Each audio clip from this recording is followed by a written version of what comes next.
RUZIVO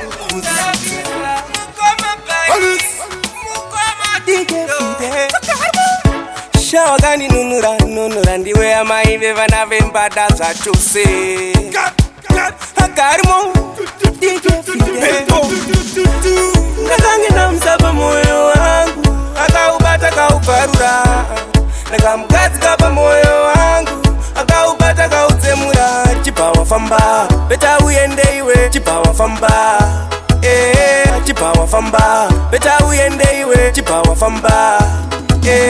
Ndoda kutenda Mwari kana ndangopotswa nezvirwere mudzimba umo zinyaya ndoma zizere ndinomboti dai ndakaramba ndiri pwera nzikura wone pamwe dai sondikere tinozvitsvagira zvinotipinga tangosangana Mbada takuvaka imba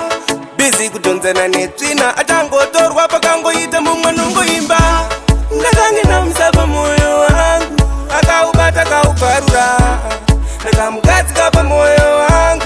akaubata kautsemura Chibva wafamba beta uende iwe Chibva wafamba Chibva wafamba beta uende iwe Chibva wafamba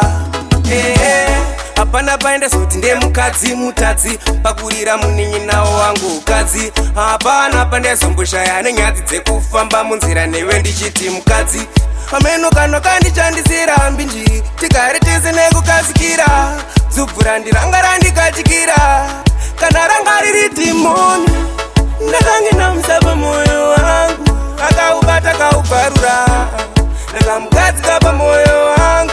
akaubata kautsemura Chibva wafamba beta uende iwe Chibva wafamba Chibva wafamba beta uende iwe Chibva wafamba Ndoda kutenda Mwari kana ndangopotswa nezvirwere mudzimba umo zinyaya ndoma zizere ndinomboti dai ndakaramba ndiri pwera nzikura wone pamwe dai sondikere tinozvitsvagira zvinotipinga tangosangana Mbada takuvaka imba bizi kudhonzana netsvina atangotorwa pakangoita mumwe nongoimba ndakange namusapa moyo wangu akaubata kauparura ndakamugadzika pamoyo wangu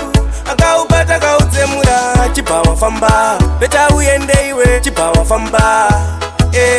Chibva wafamba beta uende iwe Chibva wafamba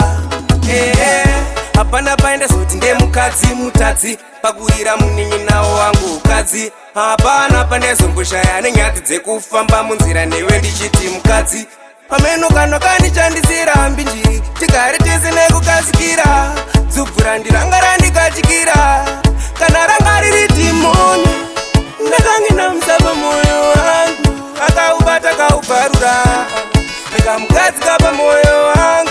akaubata kautsemura Chibva wafamba beta uende iwe Chibva wafamba Chibva wafamba beta uende iwe Chibva wafamba